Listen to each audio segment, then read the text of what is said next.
दुसरा प्रश्न आपण बघितला, दुसऱ्यातला ए जो आहे तो बहुपर्यायी असतो आणि बी जो आहे त्याच्यातले आपल्याला 3 पैकी कुठले 2 प्रश्न सोडवायला विचारतात। यानंतर आता आपण तिसरा जो प्रश्न आहे तो तिसरा प्रश्न पाहणार आहोत। तिसऱ्या प्रश्नामध्ये ए जो आहे तो कृतीवर आधारित प्रश्न आहे आणि बी कृतीवरती आधारित नाहीये। आता ए मध्ये कृती कुठल्याही 2 कृती पूर्ण करायच्या 3 पैकी। त्याच्यातला पहिला प्रश्न दिलाय x + y या समीकरणाचा आलेख काढण्यासाठी ही सारणी पूर्ण करायची। आता समीकरण काय आहे, x + y = 1। आपण काय करू, x = 0 घेऊ, 2 आहे हा समीकरण हे अगोदर y च्या स्वरूपात पण करू शकता। x + y = 1 पण सुरुवातीला x = 0 असेल तर y ची किंमत किती, मग x = 0 घ्यायचं। समीकरण काय, x + y = 1, x च्या जागेवर लिहायचं 0 - y = 1, याचा अर्थ y = 1 आलं। आता वजा y ची किंमत नको, y ची किंमत पाहिजे म्हणून चिन्ह बदलली दोघांची, y = अधिकचं झालं वजा, वजाचं झालं अधिक। ठीक आहे, या वजाचा अधिक वाज आणि अधिकचं वजा, म्हणजे इथं आलं आपल्याकडे -1 म्हणजे 0 वजा आहे, ही पण सारणी आपण भाग पूर्ण झाला। आता पुढे दिलंय y = 0 असेल तर x ची किंमत किती, y = 0 घेऊ तर x बरोबर किती, काय करणार आपण, x + y = 1 हे समीकरण आहे, x + y = 1, x जसाच्या तसा वजा y ची किंमत 0 बरोबर 1, x - 0 x, x = 1। ठीक आहे, x ची किंमत 1 असेल, 1 0 झालं।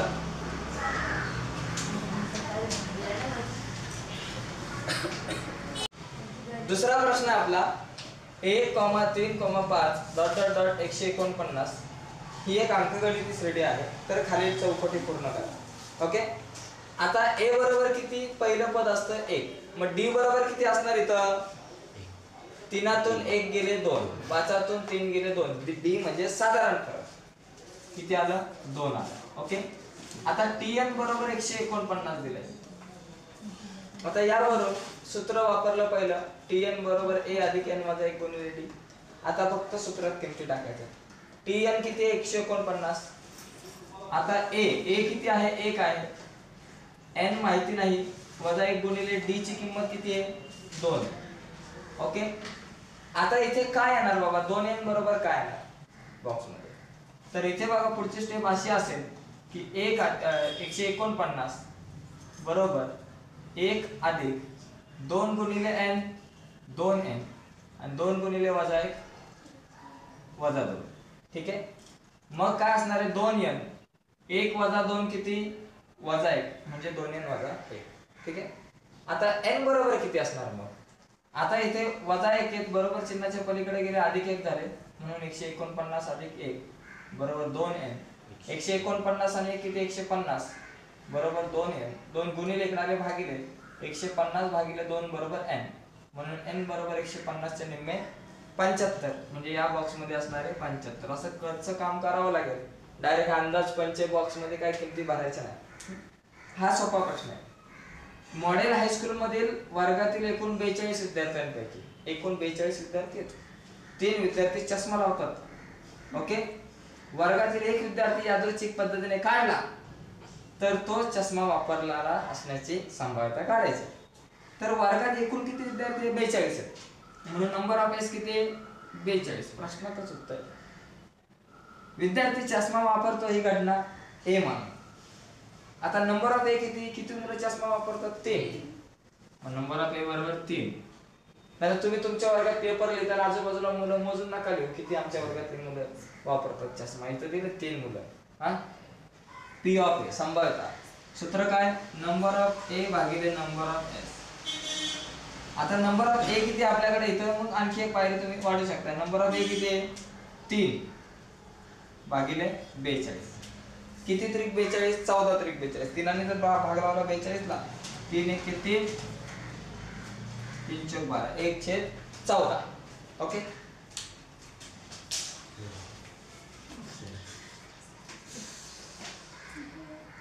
जो बी आहे कोणतेही 2 प्रश्न सोडवा, ए जो आहे तो कृतीवर आधारित असतो आणि बी मध्ये 3 पैकी आपल्याला 2 सोडवायचे असतात।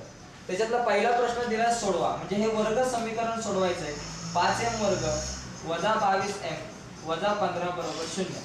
हे वर्ग समीकरण सोडत असताना सगळ्यात पहिली गोष्ट वजा 15 आहेत ते पलीकडे न्यायचे, बरोबर. त्या वजा 15 नाही तर शेवटचं जे पद आहे 15 आणि m च्या वर्गाचा सहगुणक जो आहे तो 5, दोघांचा गुणाकार करायचा, 15 5 75. त्या 75 ला बाजूला न्यायचे आणि त्याचे पक्के अवयव पाडायचे, जेवढे अवयव पाडतात ते तेवढे पाडायचे. बघा 75 1 75, 25 3 75, 15 5 75, सगळे अवयव पाडले. हे अवयव पाडल्यानंतर याच्यातली एक जोडी फिक्स करायची. किती? एक जोडी फिक्स करायची. कुठली जोडी घ्यायची तर 15 ला विचारायचं. 15 च्या अगोदर वजाचं चिन्ह आहे म्हणजे वजाबाकी 22. कोणाची वजाबाकी 22 होते? 25 आणि 3 ची वजाबाकी 22 होते, म्हणजे 25 आणि 3 ही जोडी फायनल झाली. आता ही जोडी फिक्स झाल्यानंतर पुढची पायरी या जोडीला चिन्ह द्यायचे. आता कुठली चिन्ह द्यायची? इथे वजाबाकी होते, वजाबाकी येणार आहे 22, वजाबाकी होते म्हणजे दोन संख्यांना भिन्न चिन्ह द्यायची. वजा होते म्हणजे भिन्न, एकाला अधिक एकाला वजा. आता मोठ्या संख्येला कुठलं चिन्ह द्यायचं? 25 ला 22 च्या अगोदर वजा चिन्ह म्हणून मोठ्या संख्येला वजा, लहान संख्येला अधिक. वजा 25 अधिक 3 म्हणून इथे लिहायचं 5m वर्ग वजा 25m अधिक 3m वजा 15 बरोबर 0. हे दोघे जण, हे दोघे जण, या दोघांमध्ये काय कॉमन निघेल? m तर दिसतोय कॉमन, m सोबत 5 पण आहे कारण 5 5च्या पाड्यामध्ये सुद्धा येतात आणि 5च्या पाड्यात 5 पण येतात आणि 25 पण येतात, म्हणून 5m कॉमन काढून आतमध्ये राहील m वर्गातला m वजा 5 5 25m आला बाहेर अधिक 3 आणि 15 कितीच्या पाड्यात येतात? 3च्या पाड्यात येतात, म्हणून 3 कॉमन काढला, m जसंच येत असा वजा 3 5 15 बरोबर 0. म्हणजे दोन हे m वजा 5 दोन वेळा आहेत, मग त्या m वजा 5 ला आपल्याला किती वेळा लिहायचं तर एकदाच लिहायचं m वजा 5 आणि दुसऱ्या ठिकाणी 5m अधिक 3 दुसऱ्या कंसात 5m अधिक 3 बरोबर 0. आता दोन उत्तर येणार आपले, बरोबर. m च्या किमती दोन येणार, एक आहे m वजा 5 बरोबर 0 किंवा m वजा 5 बरोबर 0 किंवा 5m अधिक 3 बरोबर 0. m बरोबर वजा 5 आहे बरोबर 0 च्या पलीकडे गेले अधिक 5 झाले, ओके. किंवा 5m जसेच्या तसे अधिक 3 आहेत बरोबर चिन्हाच्या पलीकडे गेले वजा 3 झाले आणि म्हणून m बरोबर वजा 3 जसेच्या तसे 5 गुणिले बरोबर चिन्हाच्या पलीकडे आले भागिले 5, ओके. आता इथं काय करायचं आहे? ही दोन समीकरण क्रेमर्सच्या रूलच्या पद्धतीने सोडवण्यासाठी d आणि dx ची किंमत काढायची. आता समीकरण काय आहे? 3x वजा 4y बरोबर 10 समीकरण नंबर 1 घ्या. दुसरं काय आहे? 4x अधिक 3y बरोबर 5 समीकरण नंबर 2 घ्या. dx आणि d काढायचे. लक्षात ठेवायचं 12 32 13 12 32 13 d काढताना 12 dx काढताना 32 dy काढताना 13, ठीक आहे. आता d तर विचारला नाही म्हणजे 12 नाही, 12 म्हणजे पहिला आणि दुसरा स्तंभ. बघा इथं हा पहिला स्तंभ, दुसरा स्तंभ, तिसरा स्तंभ. आपल्याला dx काढायचे म्हणजे 32, dx म्हणजे 32 म्हणजे कितवा? तिसरा आणि दुसरा स्तंभ. तिसऱ्यामध्ये कोणी 10 आणि 5 आहेत, 10 5 आणि दुसऱ्यामध्ये कोणी वजा 4 3 वजा 4 3. बाकी तिरकाच गुणाकार तुम्हाला माहिती आहे, 10 3 30 वजा 5 चौक 20 वजा आहे म्हणून वजा 20. 30 वजा वजा अधिक 20, 30 आणि 20 किती झाले? 50 झालं dx. आता dy काढताना काय करायचं? 13 घ्यायचं म्हणजे पहिला आणि तिसरा स्तंभ. पहिल्या स्तंभात कोण आहे? 3 4 आहे आणि तिसऱ्या स्तंभात कोण आहे? 10 5 आहे, ओके. आता घेऊ 3 गुणिले 5 वजा 4 गुणिले 10 3 5 15 वजा 4 10 40 15 वजा 40 15 तून 40 जात नाही, 40 तून 15 गेले 25, मोठ्या संख्येचं चिन्ह वजा 25 म्हणजे dx बरोबर 50 dy बरोबर वजा 25. म्हणजे तिसऱ्यातल्या b मध्ये 3 पैकी 2 सोडवायला सांगतात. पहिला दुसरा बघितला, आता तिसरा आपण थोड्याच वेळात बघू.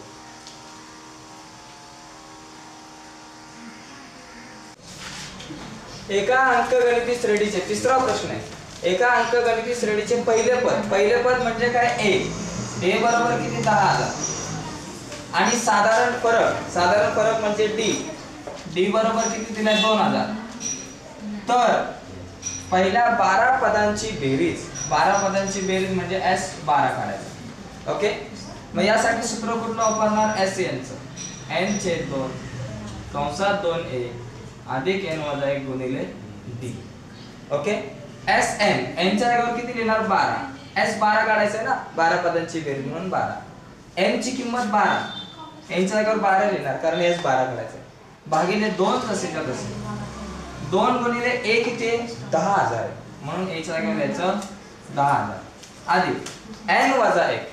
एनच्या जागेवर किती 12 वजा 1 गुणिले डी च्या जागेवर डी ची किंमत किती आहे 2000 दिली म्हणून डी च्या जागेवर 2000. फक्त सूत्र आपल्याला माहिती पाहिजे, सूत्र लिहायचंय आणि त्या किमती फक्त आपल्याला काय करायचं त्या सूत्रामध्ये भरायचं.